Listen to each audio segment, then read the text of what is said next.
నమస్తే. వాస్తు శాస్త్రంలో మొక్కలకు ప్రత్యేకమైన స్థానం ఉంది.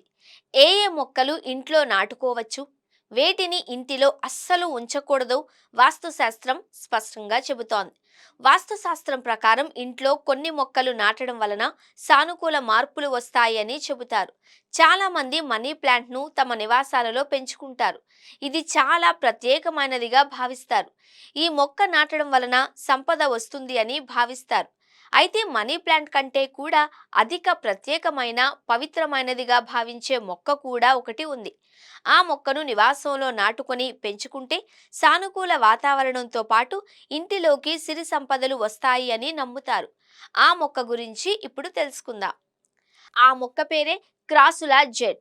దీన్ని ఒక ప్రత్యేక శక్తివంతమైన మనీ ప్లాంట్గా పరిగణిస్తారు.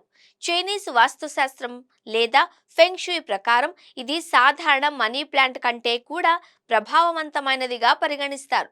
ఇంట్లో క్రాసుల మొక్కను నాటడం వలన ఆర్థిక ఇబ్బందులు క్రమంగా తొలగిపోతాయి అని నమ్ముతారు. అంతేకాక ఈ మొక్క కొత్త ఆదాయ మార్గాలను తెరవడానికి, సానుకూల శక్తి శ్రేయస్సును పెంచేందుకు సహాయపడుతుంది. మీరు ఆర్థిక ఇబ్బందులు ఎదుర్కొంటున్నట్లయితే మీ ఇంట్లో ఈ మొక్కను నాటడం చాలా ప్రయోజనకరంగా ఉంటుంది. వాస్తుశాస్త్రం ప్రకారం క్రాసుల మొక్కను నాటడం వలన మీ ఉద్యోగం, వ్యాపారానికి ప్రయోజనం చేకూర్చడమే కాకుండా ఇంట్లో శక్తి సమతుల్యతను కాపాడుతుంది. ఇది వ్యాపారవేత్తలకు శుభప్రదంగా పరిగణిస్తారు. క్రాసుల మొక్కను ప్రధాన ద్వారం కుడివైపున ఉంచాలి.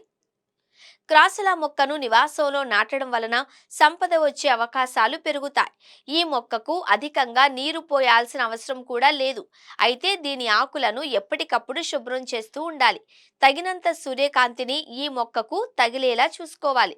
వాస్తుశాస్త్రం ప్రకారం ఇంట్లో మొక్కలు ఉండడం పర్యావరణాన్ని శుద్ధి చేయడంతో పాటు మానసిక సమతుల్యతను కాపాడుతుంది.